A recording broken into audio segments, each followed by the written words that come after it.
जय गुरु माऊली Vidarbha special रेसिपीमध्ये आज विदर्भमधील पारंपरिक recipe चना डाळ चटणी करणार आहे।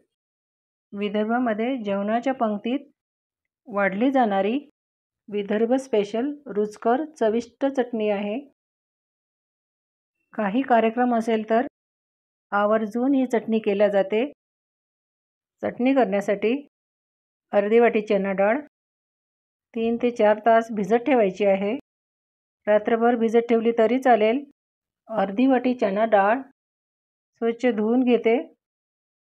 त्यानंतर डाळीच्या वर येईल एवढं पाणी टाकून झाकण ठेवून भिजत ठेवायची आहे। 4 तासानंतर डाळ छान भिजली आहे। यातील पाणी निथळून घ्यायचं। मिक्सरच्या भांड्यात भिजलेली डाळ, यामध्ये 4 लसूण कळ्या, थोडी अद्रक, 1 लहान हिरवी मिरची, जिरं, चवीनुसार मीठ, 2 चमचे दही। दही थोडं आंबटच घ्यायचं म्हणजे चटणी चवीला खूप छान होते। यामध्ये पाव चमचा साखर, यामध्ये पाणी न टाकता मिक्सरला फिरवून घ्यायचं आहे। असं फिरवून घेतलं एका बाउलमध्ये काढून घेते।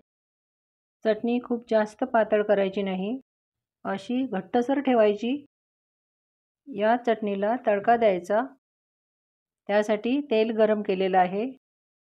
यामध्ये मोहरी तडतडली, 1 कापलेली हिरवी मिरची, 1 हिरवी मिरची डाळ बारीक करताना टाकली आहेच, कढीपत्ता।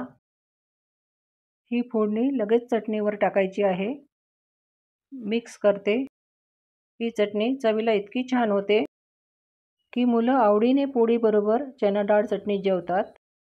अशा सोप्या रेसिपी बघण्यासाठी चॅनलला सबस्क्राईब केले नसेल तर प्लीज सबस्क्राईब करा।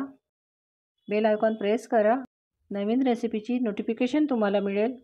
लाईक करा, शेअर करा। यामध्ये कोथिंबीर मिक्स करते। करून बघा अशी विदर्भ स्पेशल रुचकर पौष्टिक चना डाळ चटणी। पुन्हा भेटू अशी छान रेसिपी घेऊन।